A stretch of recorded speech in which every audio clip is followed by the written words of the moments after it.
As usual, but before I start this fun show, I just want to say, I'd like to wish you all, my Power Up fans, Merry Christmas, Happy Hanukkah, Happy Kwanzaa, Happy whatever holiday that is celebrated during this month. Be safe and happy, and as usual, thank you so much for watching me this past year, and enjoy the show.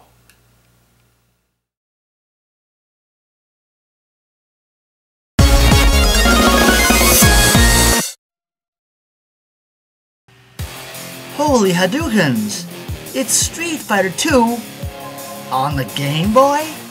Could it be any good?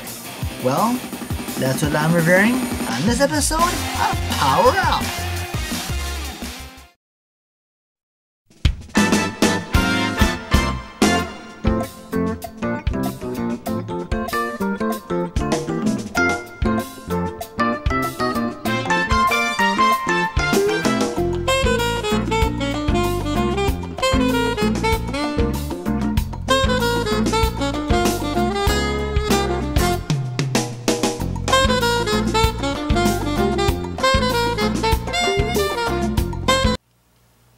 There. As always, welcome to the show. In this episode, I'm going to call this month Handheld Month. For the first time in a Power Up episode, actually in 2 episodes, I am going to review a handheld game. In this case, for this episode and the next episode, the next 2 games reviewed will be Game Boy games. Well, the first one reviewed will be Street Fighter 2 for the Game Boy. This was I really, when I first heard of this being made, I'm like, wow, how could they fit this massive arcade / Super Nintendo game onto a little cartridge? Well, let's find out, shall we? Street Fighter 2 for the Game Boy was released in about 1995 in America. It's interesting because unlike the other versions where you had 6 buttons, so 3 kicks and 3 punches, the Game Boy version uses, since it only has 2 buttons, it goes on how long you tap the button for. So let's say you want to do a light punch, you tap the button. Unlike for a heavy attack, you hold the button. And also interesting to note, it's missing 3 characters out of the main 12. Missing is Dhalsim, Vega, and E Honda. Although the other 9 are all playable, including M. Bison and Sagat, which is pretty cool.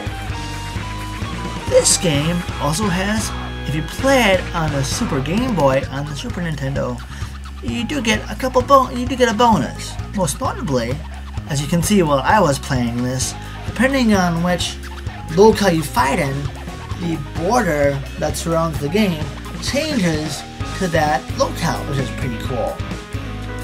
And also be careful playing this in 2-player, although if you play this on the Game Boys, you'll have to use 2 Game Boys.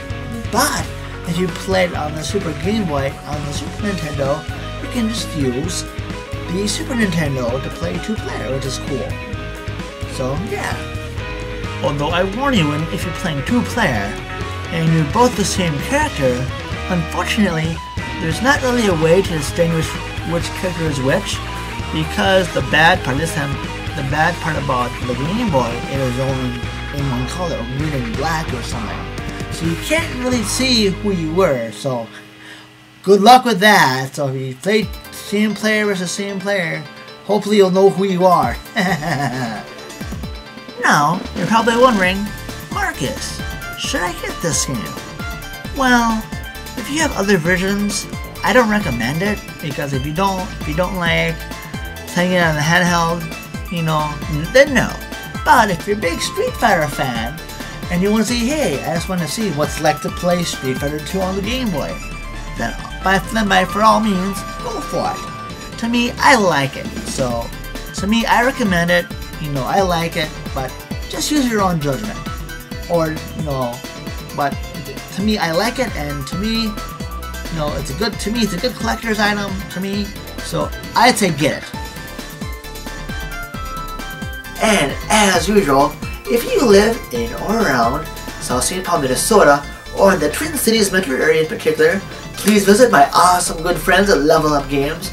If it hasn't already, here's the address, should be already there. Hello there once again, my old friend, the title bar. And also, if you're seeing this on YouTube, if you haven't already, please rate and subscribe to my channel. And also, I have a Twitter feed, Facebook fan page and group page, and a website. And all that stuff is down below as well.